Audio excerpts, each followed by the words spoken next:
we had the beginning and the end. That's about it. Okay. Makes life easier this way. But yeah, you can ask questions about my case, but I'm really curious what you've been up to in the last several years. But let's see, this thing that says loading, setting up your meeting on YouTube, and we're live. Hi, Mohammed from iHOPE. How you been? It's been a while. Yes, I guess 3 years ago we made like a podcast, but many things changed from 3 years ago to now, especially in the IPCA cases and the IPCA field, and how the countries and the central authorities in the countries are dealing with IPCA, especially now after the Syrian revolution.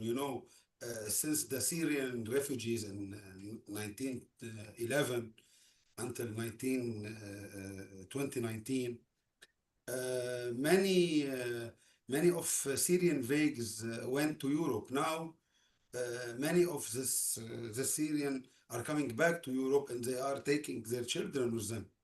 So now we have a huge, massive cases coming from Europe to the Middle East, especially to Syria.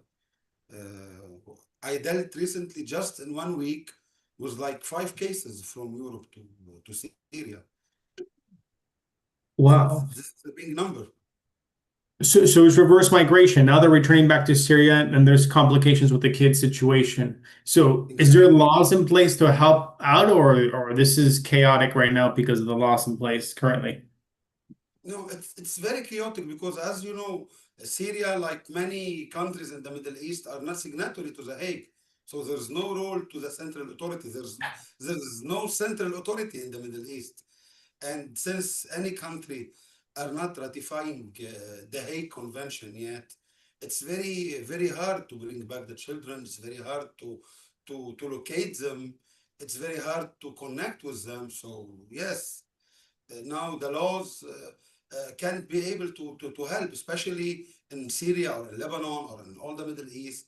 As you know, there's many cultural dispute between these two kind of abduction. Yani, the Hague Convention, they they recognize custody and visitation rights.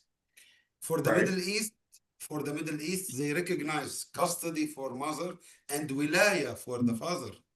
And this is a huge problem. There's no wilaya. Conflicting. Sorry. No, it's conflicting. They conflict against each other. Yes, so it's very hard to make like a positive achievement in this topic in the Middle East, especially in the litigation. So we are aiming more now on the mediation, but even the mediation, we're talking about different cultures, we're talking about different scope of laws. So it's very hard now to bring back a family or children from the Middle East to Europe or to the USA. And this means that the countries need to start to establish some policy maker concerning this issue in the Middle East. And they need to go to the advocacy. They need to go to advocate for policy reform, for laws reform in the Middle East. And they didn't start yet. And they just, especially the Western country, are just Right. seeing the problem as a mediation process. So, okay, Middle East, the majority of the countries in the Middle East are not signatory to the Hague Convention. Okay, we just have a mediation like a way to resolve this problem.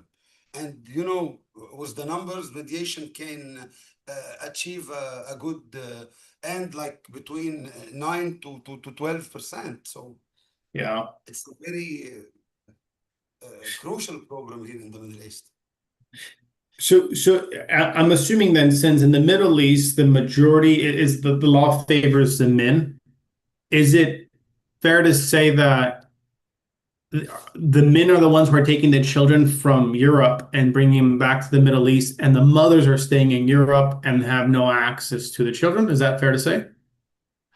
I will not define it in this way because, Okay.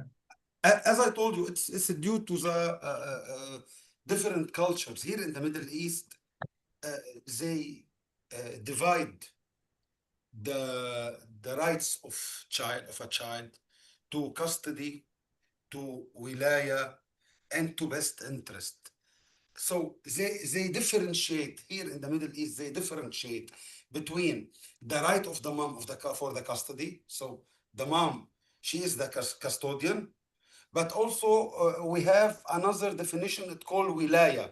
So wilaya, it's like an authority for a man to precise like the education for the children, Mm. the marriage age, you know. So this is the problem in the Middle East. Okay, if you want to see it in a broader perspective, yes, these laws give man many credits due to the wilaya, and this wilaya it's not available in Europe or in any Western countries. They don't even recognize what wilaya is. So yes, in a way or in another, you can say that these laws give man the credit, but it's because of the doctrine, of the Islamic doctrine, who gave this definition, wilaya. Mhm. I see, I see. Okay, I get the one of the main issues here. Okay, so basically, regardless, it's still men have certain, I guess, decision making of the family of and since the children are underage, they still are the decision makers of what is going to happen with the children. Yes, And while in the Western countries, it's more like it has to do, both of them have to come to an agreement yes, versus but what. also in the same topic, let me give you the right definition of wilaya Mhm. in English. It's guardianship. So Yeah. custody plus guardianship. Custody for the mother, guardianship for the father. Guardianship on health and guardianship on wealth. You know, Hmm. so it's two type of guardianship. So this is the main problem, and this is exactly why all the Arabic countries, or the majority of the Arabic countries, because now Morocco and Tunisia ratified the Hague Convention in 2010 and 2017. So this is the problem, that all the Arabic countries, or the majority of the Arabic countries, are not signatory to the Hague, because the article, the third article in the Hague define the rights for the parents like custody and visitation, while in the Arabic laws they they differentiate, as I told you, between custody, guardianship, and best interest. So this is the main problem that urge all the majority of the Arabic countries to not sign the Hague Convention. Understand, understand. And I'm curious, just for our listeners, right? Do you see these cases mostly when it's a somebody from an Arab background who marries and has a children with somebody who's from Western background, or it's both of them being Arab culture? No, it's look, for the Arab culture, and if you have like uh, an Arabic woman, she knows that she has the custody, but she Mhm. can't take big decisions for the kids. Got it. So it's not just between a Western woman and an Oriental father. No, they both suffer. The Right. Arabic woman, the Middle Eastern woman, and the Western woman, because as I told you, they have custody. They can give love to child. They can raise them. Okay, but they can take the important decision. I will give you an example. A mom, she's the custodian for a child like he has 9 years old. Hmm. She don't have the right to put him in a specific like school. The father need Right. to tell her exactly which school he wants that his child belong to, you know. Right. But she's the custodian, so the child is living with her mom. She raises him, she's everything, but she can't take like important decision. And this Under- affect Oriental woman and Western woman, not just the Western woman. yeah. Okay, I understand that. That makes sense now. I get it. I get that. And what do you think is prompting the migration back to Syria and these other countries? And actually, that's one of the questions I had that I wrote down is, do you see a reverse migration, people from Europe going back to their home countries, and they're starting to see these issues arise? Mm. Look, this is a big problem concerning the integration. I Hmm. was in La Haye, I guess, 3 months ago. I was in the hotel, so I met the employee of the hotel. She was a Syrian, like 23 years old. So I asked her if she's happy in the Netherlands and everything. She has everything here. She has the liberty. So she told me no. They are very different on our culture. My little sister, she's integrated in the system. She don't accept anything from the father if you want to give her an advice or something. So yes, the majority of them, they saw that they didn't integrate in the society there.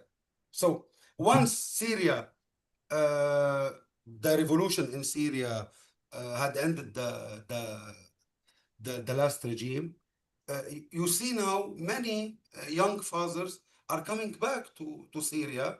So they want to settle, they want to start a fresh start, but they also bring their kids with them. And this is a crucial problem. Yani the kids, like if you have a 7-year-old kid, he born in Netherlands, he he integrated in the system, and suddenly he will see himself like in Aleppo or in Damascus. He can't speak Arabic. He can't be integrated in the society, in the Syrian society. So yes, this lead to a crucial problem. Uh, yeah, that's like a huge issue. So besides The Hague, is there any other laws or that help with this type of issues at this point in time? Look, uh, there is diversity of laws. Yani, I will Mhm. give you an example like Lebanon. Okay. For marriage, for custody, for everything related to family, we have like the personal status. It's not like a civil code. It's not like a civil law for all the people. It's sectarian codes. So if we have like 18 sects in Lebanon, we have 15 laws concerning custody and marriage and all the issues that related to a family. So this is a main problem, is that you have like a Sharia court order. That's Also, right. we have in parallel a civil court order. So it's up to the lawyer how he can make his case, how he can be like a strategic litigator, when he can use the civil marriage like making in USA, and when he can use the Islamic jurisprudence. So there is no like a unique court. Yani, if Right. you want to look to the USA or to the Western countries like Europe, there is a court and central authority. Here in Lebanon, every time, every case, it's different than the other. Yani, I will give you an example. I might go to the Islamic Sharia law in a case, but in another case, I will try to go through the civil court. So we don't have like a unified law. Right. Right. And Yeah. this Wow. So sorry for cutting off. Go on. And this is not related just in Lebanon, also in Syria, also in Saudi Arabia. So they have the custody of Sharia law and they have civil law. So when someone bring his children or abduct, let us use the useful term. When some father abduct his children to the Saudi Arabia, for example, you can just go to the civil court and to tell, okay, the custodian is the mother in France. We need to execute a French order. No, it's not this way, because the Sharia law court there believe that they have jurisdiction because the father is from Saudi Arabia, so they have jurisdiction. So this is the conflict Conflicting. of the legal jurisdictions. the countries of the Middle East. And you don't suffer in this from this like in Japan. You don't have like Sharia law court. You don't have like religious courts. We this area of the world, the Middle East, many countries of this Middle East are based on the religious court. Of course, everything related to family, not to the debts or the commercial things. It's civil and commercial. Got it. Okay, this is why it makes it also extremely complicated because it's civil law and Shahira law, and they're both contradicting to some extent with each other. And then you're like, which court do I go to? This one or that one? And which one will adhere international? Okay, wow, this is interesting. And what happens, for example, like in those cases like in Lebanon and Syria that I'm aware of, right? Where in Lebanon, and there's hypothetically speaking, I don't know, right? But somebody's because there's Christians in Lebanon, right? Yes. And it's like a very divided government from Islam and slash Christianity there. And so, are there cases? I'm assuming no, but I'm going to ask anyways. Are there cases where somebody had a child with a Christian, but the other parent is from Islamic culture, and then how does that deal with? It's It gets it's very complicated. it's very easy. No, Oh, really? uh, Okay. there is a Latin proverb, a Latin legal proverb. I guess it's locus actum regius. It's like Okay. or the place of the marriage rule the procedures. Got it. For Okay. example, for example, a Christian woman married in the with a Muslim father in the Sunni court. So all the procedures, all the things related to the marriage, divorce, uprising, custody, alimony, everything is in the Sharia law court. Got it. If the father, the Muslim father, or if the a Muslim girl get married with a Christian man at the church, so the jurisdiction will be for the Christian court. So it's not very conflicted. We have Okay. law that govern everything concerning this. But the problem start when like a Sunni father married like a American girl.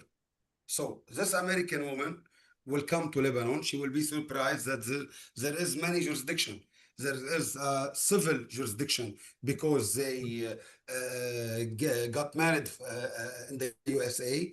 Also, they have like a religious jurisdiction because he is a Muslim. So this is the Mm. problem. Ooh, I see. I see. Okay, I see where it gets extremely complicated. And even if that, for example, taking this example that the girl from, let's say, Germany or Netherlands, right? If she files a Hague case, then that's civil, which then would go to the civil court in like example Lebanon. But if the father is Muslim, it's like, well, okay, yeah, then we have a civil law from Netherlands, but this has nothing to do with Sharia law, so it's like we're kind of stuck Also, here. also it's contradiction.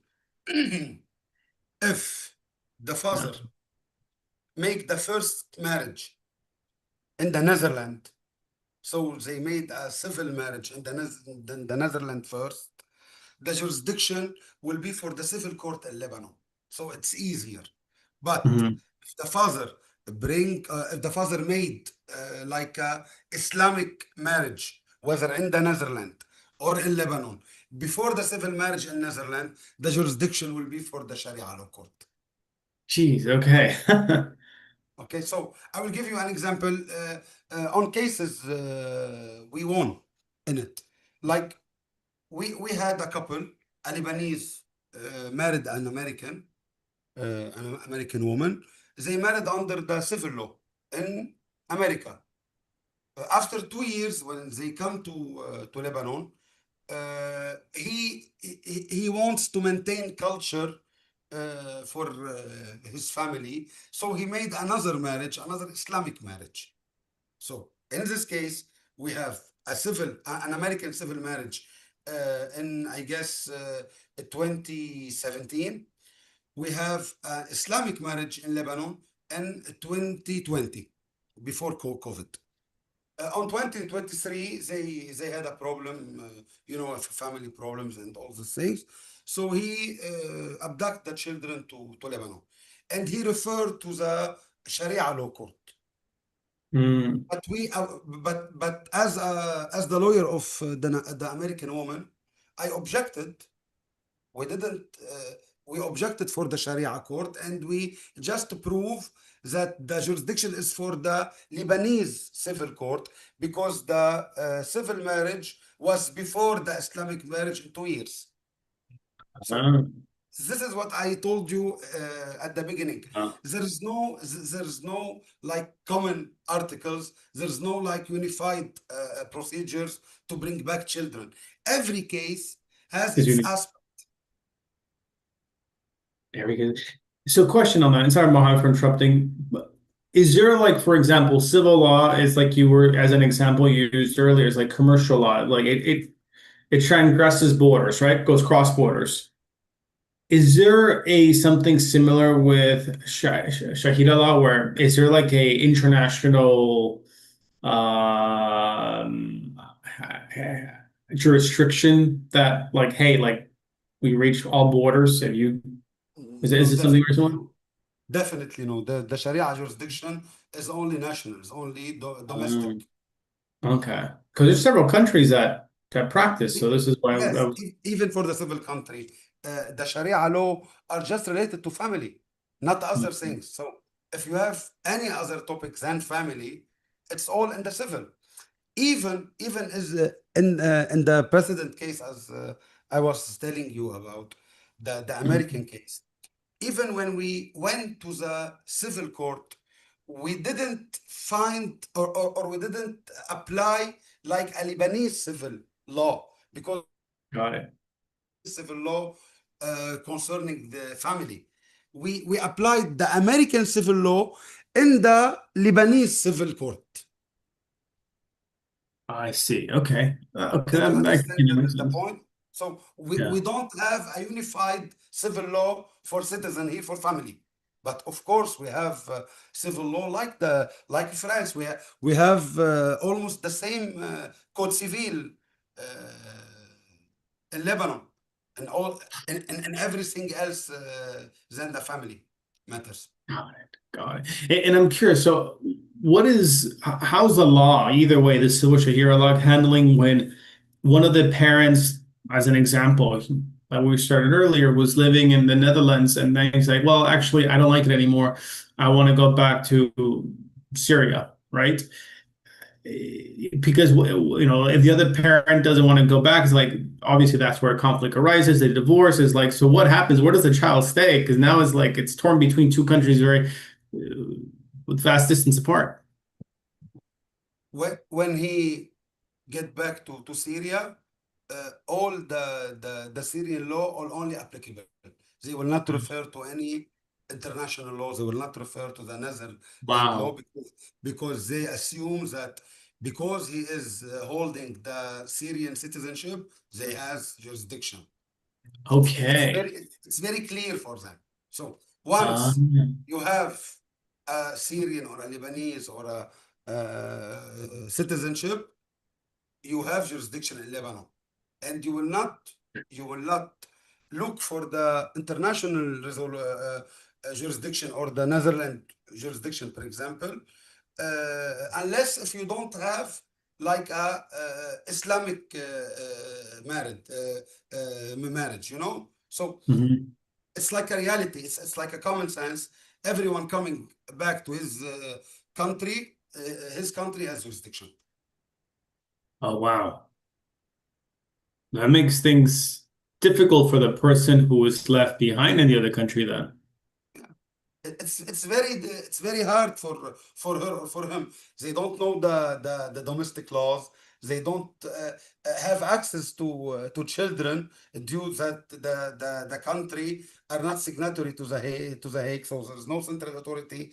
There's no people try to locate the children. There's no way to make a call with the mother if the father wasn't merciful. It's very hard. It's very hard for a Western mom to recognize that, oh, my child is going to Syria, or he is in Syria now. Okay, I have like zero chances to speak with my child or to communicate with my child if the father don't want to. Okay, she can make like a visitation, online visitation, right? She can hire a lawyer. He can try to oblige the father to issue a court order and enforce this court order to let the child speak with the mother, but not to bring back the child to the Netherlands. It's only related to the visitation rights, even it was virtual, even if they are virtual rights. So they might oblige the father to make this call between the child and the mother, but they will never oblige him to bring the child back to the other country. Understood. Okay. And I'm just to just kind of dive into a little bit more into this. You said some key things before that, but before we get into that was, are they obliged to do visitation physical in person and not just online? And I guess again, going even further back, when you said earlier, is like the hardest part would be to locate the child. So basically, if I'm understanding this correctly, is if somebody goes to Syria with a child, it's extremely difficult for somebody from the Western world to go say like, okay, I need to find my child in this country. They'll be like, hey, like the dad has a child, you have no rights here. Like, forget about it. It's not going to happen. We're not going to tell where they're located. Look, the mother has two choices.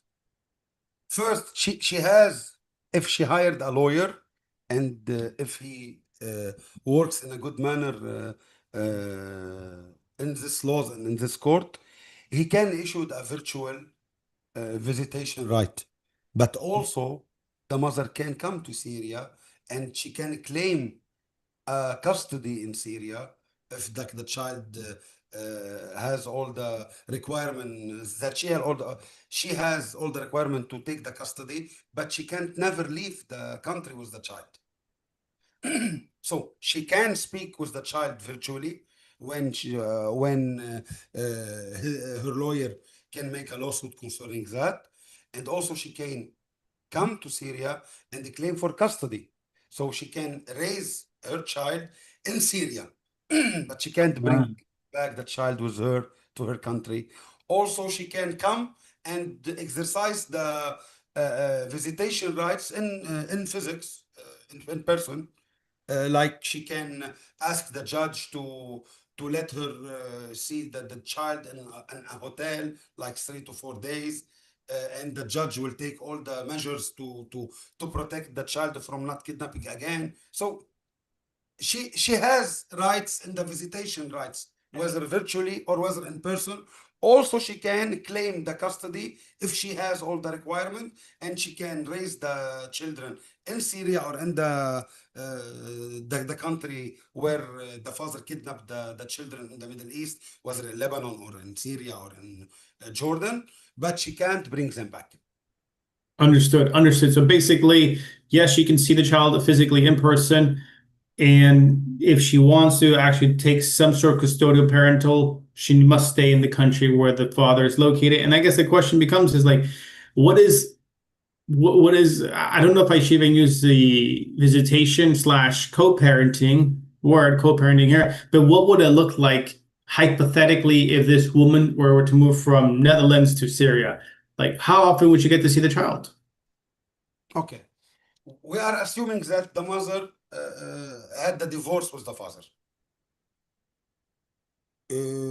She can oblige the father to bring a house, like he can rent a house for her, because even if she is the custodian, the fathers had obligation, so she can issue a court order in Syria that allows that the father need to rent a house for the Mm. children, for raising the children. But also Wow. the court don't give like specific requirement to this house. It might like he can rent a house in a very popular or in a very poor place, with $150 per month. So it will not be a good environment for the mother or for the children.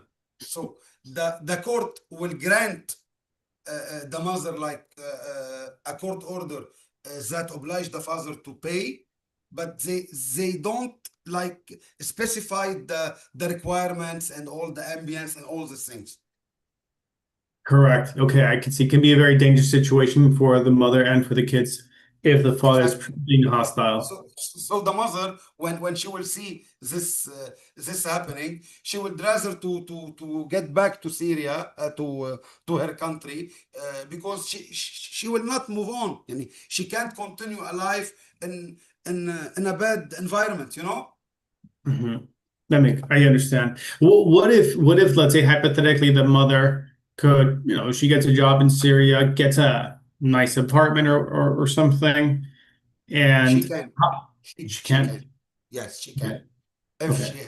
If she can finance herself and take an apartment, she can let the lawyer issue a court order to to locate her apartment in Syria as a custody place for children. But Mhm.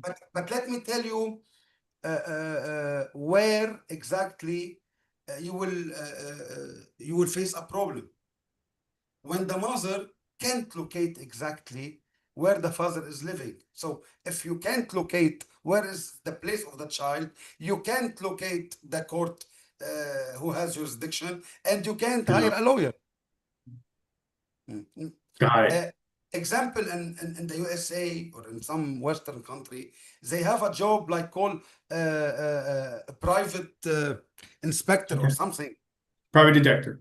Yes, private detector. Uh, there's no like this job in the Middle East. So you can't like hire a private detector to locate the child. It's very hard. So I will give you an example. If the Syrian father was in Netherlands and the Mhm. mother knows that his place in Syria is in Damascus, and if he saw yeah, if he changed his mind, if and he went to live to Aleppo, so there is like 300 kilo between Damascus, 300 kilo between Damascus and Aleppo. How's Yeah. how can the mom locate his new place? So this is a big problem. While when a country is ratifying the Hague, the role of the central authority in the two country are to starting to locate the children, start to build a conversation between the mother and the children. Understand. Okay, guys. So yeah, that was what that was going to the other question we asked earlier. Is like the locating the child is the hard part here. If you move to a country like Syria, is like where do you start? And there's no private detectors. There's no centralized authority that know where the children are located. You as a lawyer, what would you start? Hypothetically speaking, and this is for like our audience, if they're in the situation or ever get in the situation, how would they start? How would you suggest for them to start? I will try to, if I have his full name, I will try to go to the ISF, the Internal Security Forces. I will try to make like it's not a lawsuit, it's like inspection about this man. Uh, they might bring me like seven to eight different persons that holding the same name, you know, and you need to Yeah. start searching. It's very hard when you Wow. can't locate the place. So I will give you a real example happened with us. After we locate the children and after we win all the cases, the last case was in the High Court in Lebanon. The High Court in Lebanon issued an order and accepted to execute the American court order so we can bring back the children. When we start to execute, we went to his house in Tripoli. We didn't find him. We tried to find him all the place in Lebanon. We didn't find him until like after one year. So Wow. after 1 year, we located the children. We executed the Lebanese order, and we bring back the children to the USA. But we spent 1 year. and we recognize his place because he was stealing electricity. So when he was stealing electricity from the state, the officers come and they saw this stealing and they asked him about his name. So we knew then that this is the guy with the children. Mhm. Had it not been for that, you would have not found the guy. Sorry? Had it not been for that, you would have not found him. No, until now, no. We look. Lebanon is very, very small. We're Mhm. talking about 10,000 kilo just. But in Syria, Syria is bigger than Lebanon, like 23 times. So Yeah, in it's huge. Lebanon, it's easy until now because you can locate, even if it took like much time. But in other countries, in the big countries, you have a big problem to locate the place of children, especially if you have war in this country. You know, Yeah. Yeah. I will give And you an has that example. made that difficult with the war? Because I mean, the whole situation over there with I guess, Israel doing some really funny things over there.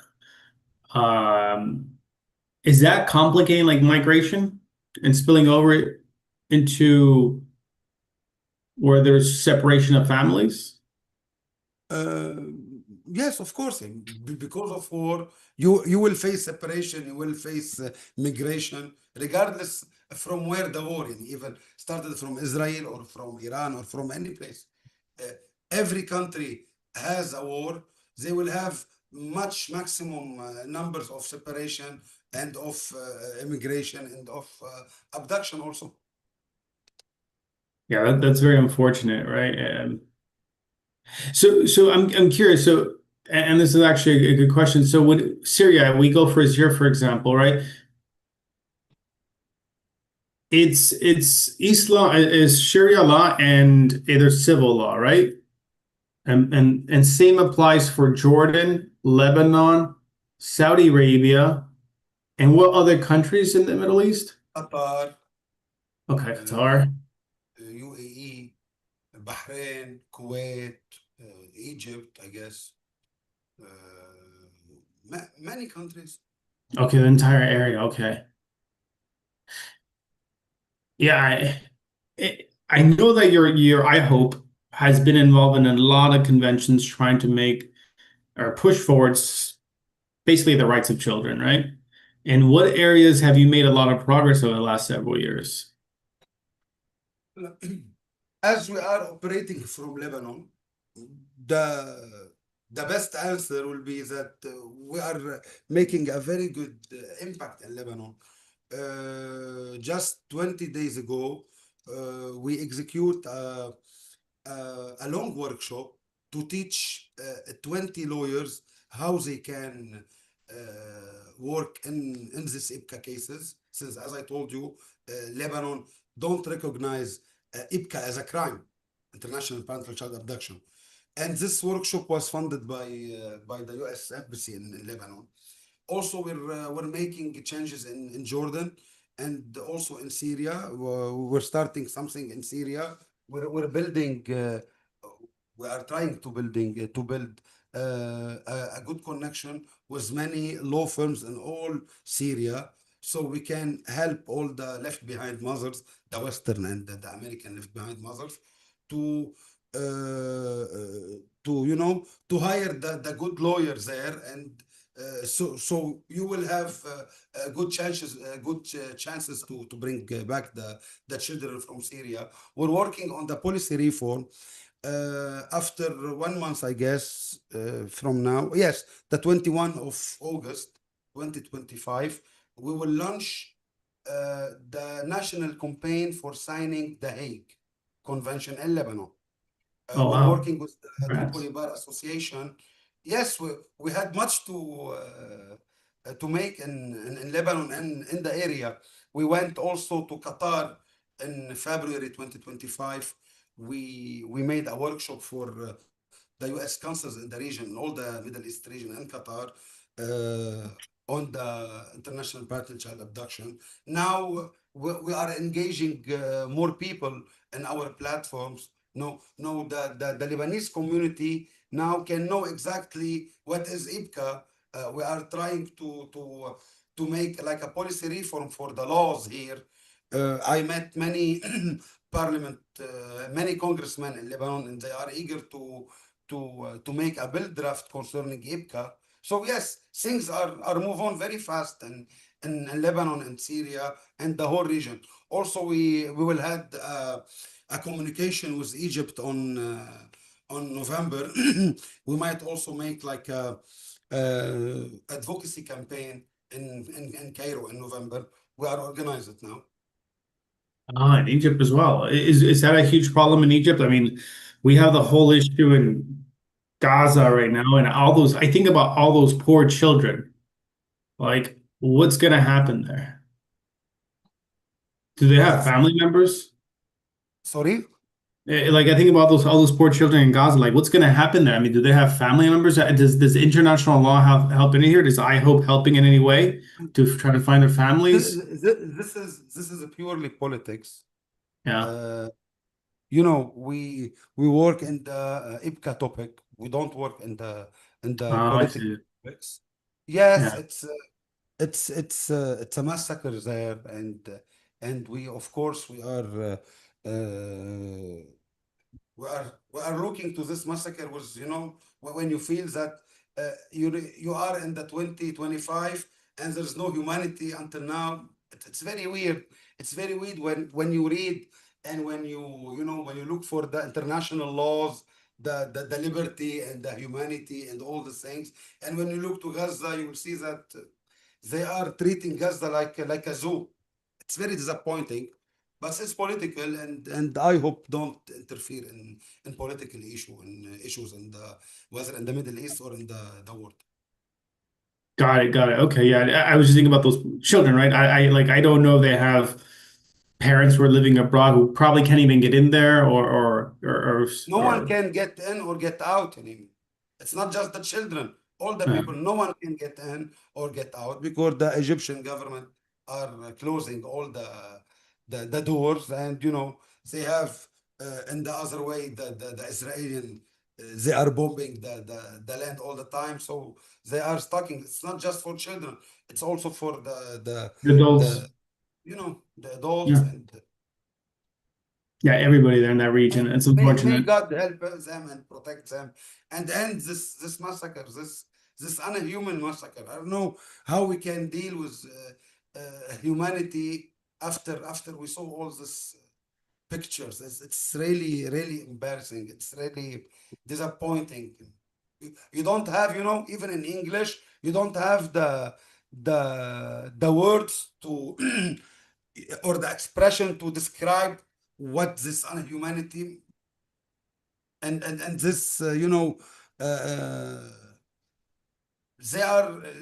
there is many loss there, and if you just see the Arabic even or the international negligence toward this cause, it's very weird. I don't know.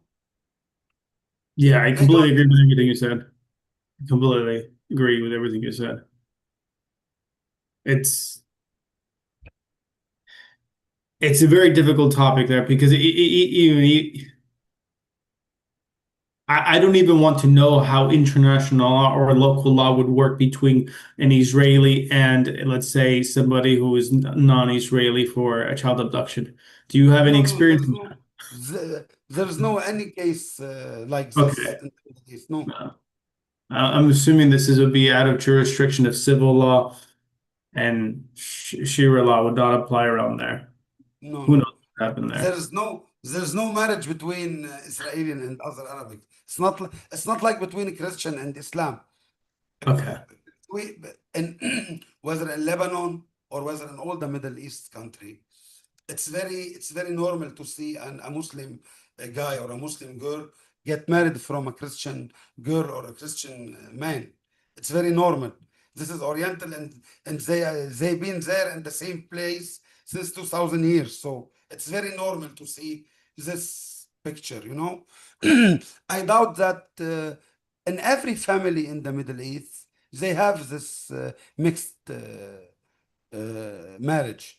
But for Right. the Israeli, no, I can tell you, I can assume like it's like 0%. Yeah, I would assume so too.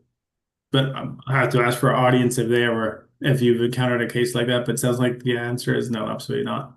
Not No, no, likely. we don't deal with politics, and yes, we don't take cases like that. Yeah, it would be a very difficult case, I assume. Okay. Yeah. So, I mean, yeah, because I saw through your website, you was a lot of conferences, and then Daniil mentioned that the Hague, you guys have been very prominent in making changes to Lebanon, which I thought like, wow, that's awesome. Great work you guys are doing there. And I, I did suspect, I was like, well, there's probably a lot of people going. I suspect there was a lot of people going from Syria to Europe, and perhaps you were having some issues with the custodial children, but I wasn't thinking that there are people leaving It's Europe going it's back a to very Syria, which good sounds point. the case, which is It's a interesting. very good point you mentioned now. Okay. I will not speak about Syria. I will speak about Lebanon. Okay. You know, I guess you're holding the American citizenship, Enrique, yeah? As I remember, I am or indeed. American. Okay. In Lebanon, when two young couple married, if they have enough money, they directly sought to grant the child the American passport. Hmm. So they organized that the mother traveled to the USA to give birth to Okay. the child there. We Okay. have 25% from the cases. The mothers, when they went to the USA to give birth to the children, they go Yeah. directly to the police and they said that they had many harassment from the father in Lebanon, and he was very violent, and she put a travel ban on him, so he can't come to Lebanon to USA, and she gave birth to the child, and she start a new fresh life in the USA, and the father can't even know anything about his child there. So this is a very huge problem. It's Wow. starting. Yes, many of the cases now are similar to this thing. Many left behind Lebanese fathers are contacting me to figure out a solution. Uh, it's very normal to say, because Lebanon is not ratifying the Hague Convention, we can't ask for applying the Hague procedures to bring back children from America to Lebanon. And and and Wow. this and this genre of cases was the motif of our campaign to let Lebanon or to urge Lebanon to ratify this convention. Yani, usually we always see that a Lebanese father abduct a children, his children from the USA or from Europe, or now it's quite different. We have a lot of cases that Lebanese mothers went to the USA to give birth to their child, and Yeah. when they give him birth, and they decide to stay in the USA. So it's not an international uh, uh, Yeah. uh, cases, because they are both Lebanese. Right. I understand. Wow. That sounds like a very planned kidnapping of a child before the child is born. It's like they planned that out. Another legal question: Can you can you define the habitual domicile for for the child? Okay. He, the mother gave the child birth in USA, but he is Lebanese.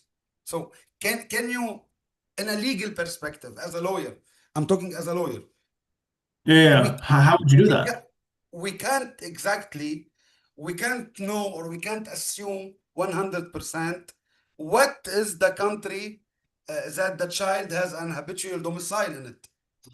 Is it Lebanon or USA?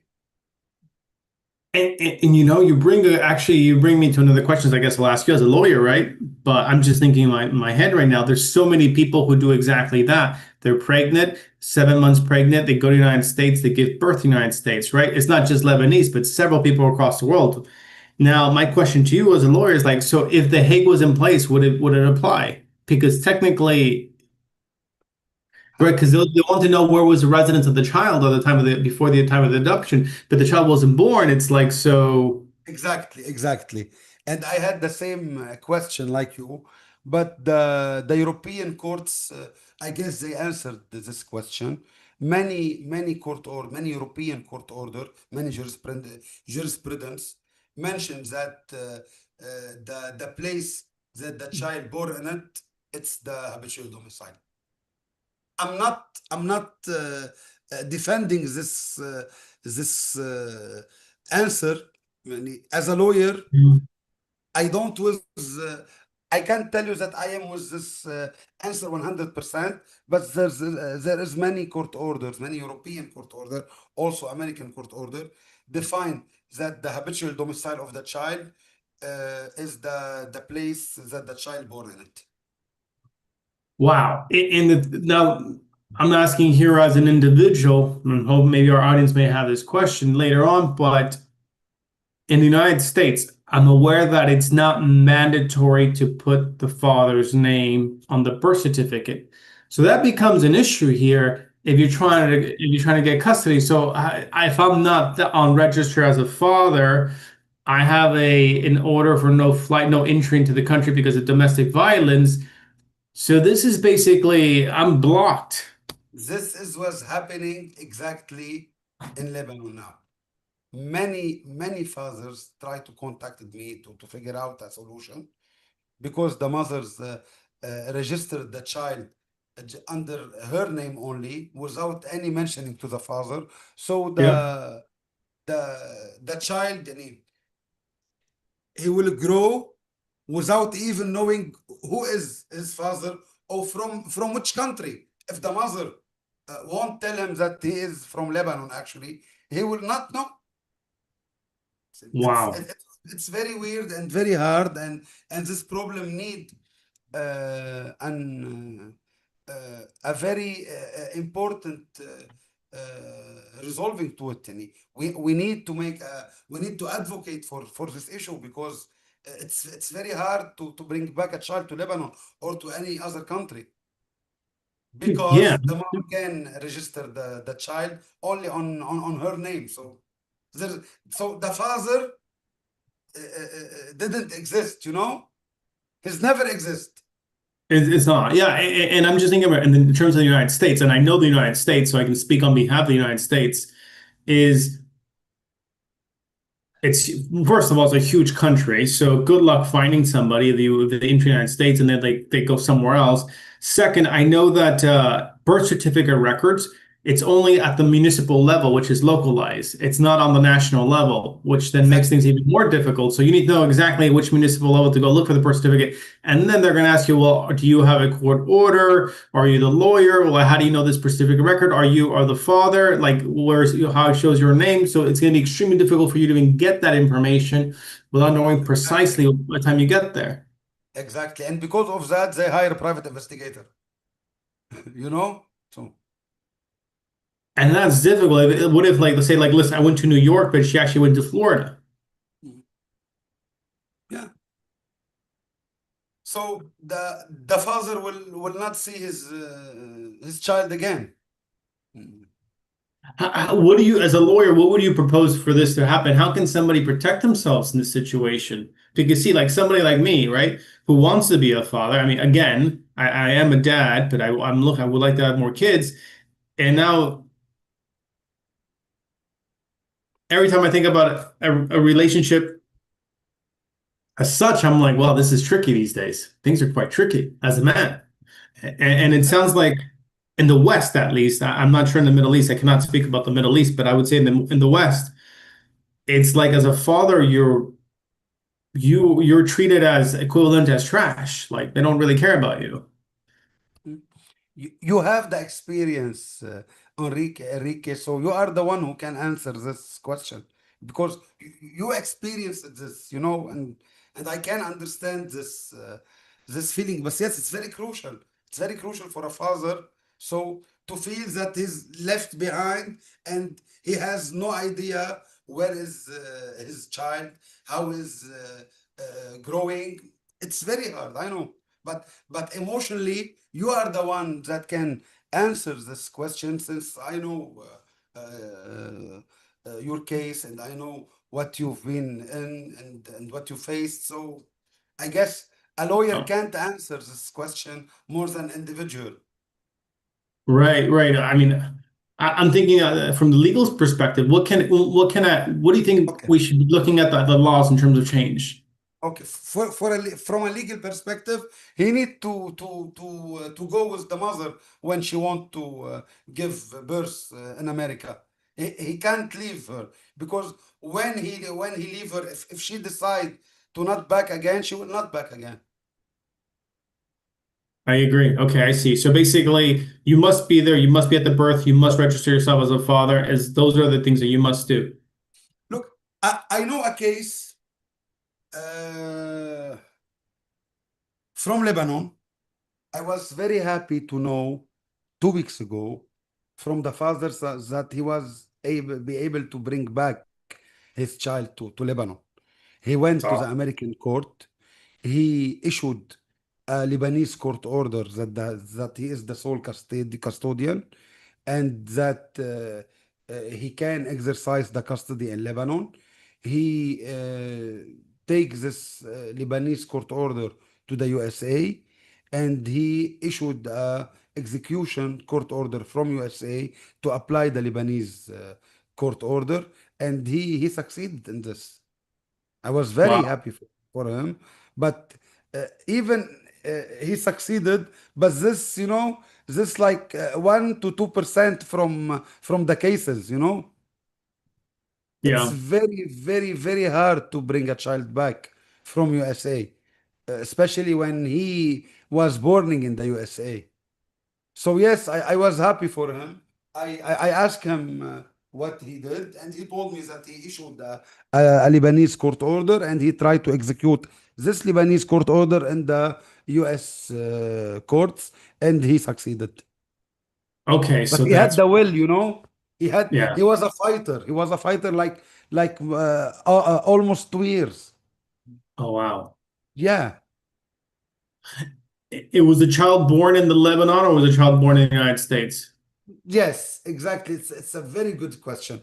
The child was born in Lebanon, and they Okay. divorced in Lebanon, and they divorced in Lebanon. The mother convinced the father that she will go to see her brother in UAE, in Dubai. Hmm. She took the child to Dubai, and after that she just vanished. Yes, this is a very good question. Yes, because I believe if the child was born in America, in the USA, Hmm. his chances are like zero. Yeah. Yeah, very likely. Very likely. And I guess in terms from the legal's perspective, so it looks like the law needs to be ratified quite completely in order to account for these international or how mobile people are these days and to move around with children and how it affects parents and children. So Sorry, Eric, I can't get it because your voice is like stopped or something. it, Hello? what I was saying is it looks like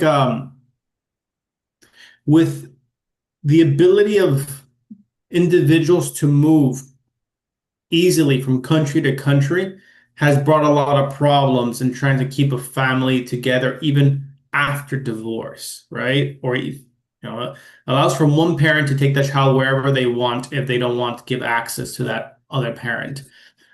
And you know, I know I've learned about the Hague because of my situation, and you're a professional in this area. Where is it? Is the Hague enough? Is the Hague Convention enough? Look, for my perspective, The Hague need to take the visitation rights into consideration, because they don't give the guarantee for visitation rights, first of all. And the second problem of Hague is the execution. I will give you an example. Japan, she's ratifying the Hague, but also she has more than 5,000 cases concerning abduction. So what is the importance of ratifying Hague without executed it. So they need to put serious measure to execute, especially in the countries that ratifying the Hague. That's an actually very valid point because you're right. Japan is part of the Hague, but there's go ahead, good luck executing that in this country. It's unlikely. And they're going to say, well, international law is one thing, but national law is other, and they don't comply with each other. So it's like, so why did you become a signatory of the Hague then?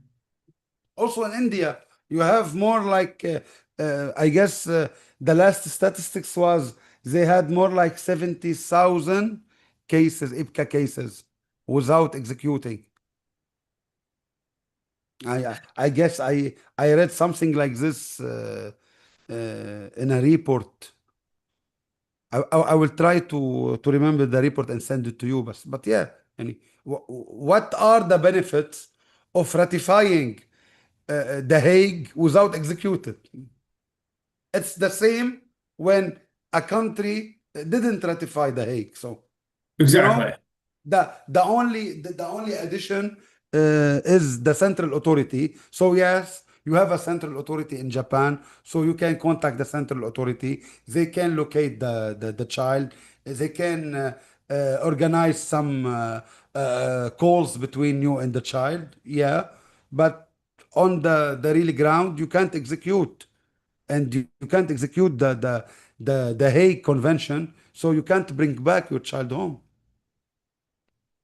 Right. And that's so I guess going back to the question, is the Hague even useful? Does it have any teeth? Is that a good start? Should the whole thing be ratified completely? Uh, Because technically, well, if when countries sign the Hague, look, there's the supposed to be last, sanctions that, if you don't let me follow tell it. you, you know the process of the Hague, every 5 years, the HCCH make a big conference and workshops to make sure how the Hague is executing in all the world. This time, this the at September 2024, the Malta process held in Malta. Hmm. We participate in it as iHOPE. This is the first time that a Middle Eastern NGO participated in such a conference, a big conference like the ACCH. Hmm. This time they were focusing on the Islamic country. It's like an invitation for Islamic country to ratify Hague and to sign Hague, but they Hmm. didn't speaks about the execution of the legal procedures derived from the Hague Convention in the signatory countries like Japan or India. So this process, need a big campaign in the SCCH to open the doors, the legal doors about the ideas that why the signatory countries are not executing the procedures in a good manner. Yeah. It's like putting lipstick on a pig and trying to hide the pig is like it's still a pig. It's like what are you doing?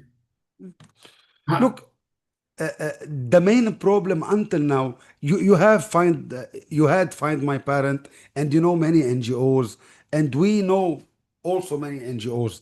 The big problem is that these NGOs like are not funded from the European or the American communities, because they didn't recognize until now the massive importance of this NGOs and the massive importance of advocacy in this topic. So this is also a huge problem. Yani not just if you want to see that such problems are resolved, you need to start resolving yourself. So you need to launch campaign, you need to make education, you need to raise awareness for the communities. Here in the Middle East, as I told you, they didn't even recognize IPCA as a crime. So how they will recognize it as a crime if we don't make raising awareness in the Middle East? So this sector need to be funded. This sector need to be fully funded, so you can build mediation centers, you can build prevention centers for not allowing the abduction. You can go invest in the legal perspective for the abduction, the bill drafts in the words. You can invest in the advocacy campaign, policy maker. You have many fields to invest in this sector. And until now, it's very sad to say that I didn't find that the European government or the USA are very interested in this topic. Yani, if you want to locate the funds, you will see all the funds are going to the equality, gender, human rights, some development, but nothing for IPCA, nothing for child protection. This is the main child protection for me. And this is a crucial problem. We have a duty as NGOs, as me and you and all our partner and all our colleagues. We have a massive duty to raise the voice. If you want to resolve IPCA cases, you need to fund the NGOs. You need to fund the countries that are not ratifying the Hague yet because their community know nothing about IPCA. Yeah, I 100% agree with you. And one thing that I noticed a lot is, as you know now, I'm living in Japan, right? But before that, I was living in Central America, and I have not been living in the United States for the last 4 years. And what I can tell you is that I see a lot of foreigners who are moving across the world trying to find people to marry, start a family. And when I see that, that's quite scaring me because you talk about the Hague, is it is enforceable? How's it applied? If statistically speaking, 50%, okay, if 50%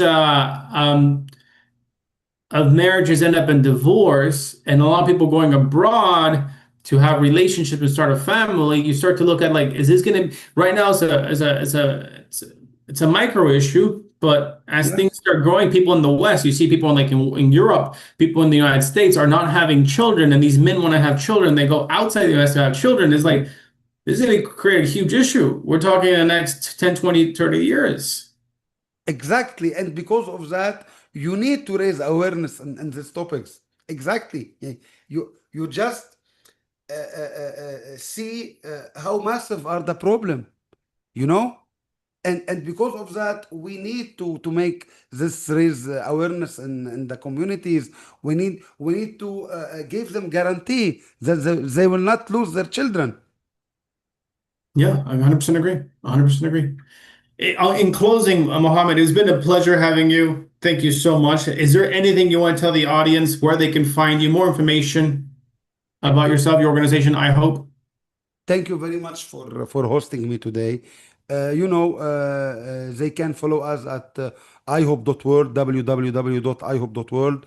Also, our platform in LinkedIn, we're publishing like every week 2 to 3 articles concerning IPCA in the countries. Now we are planning to work like to publish every 1 month. We will publish everything relating to IPCA in such countries. We will start with the Saudi Arabia, then we will go to Kuwait, then we will go to Qatar to finish all the Arabic countries that does not ratifying the Hague yet.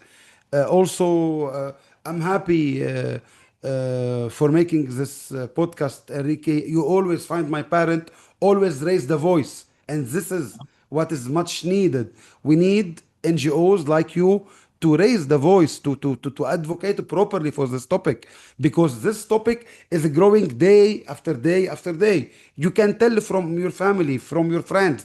Now the international marriages are very normal.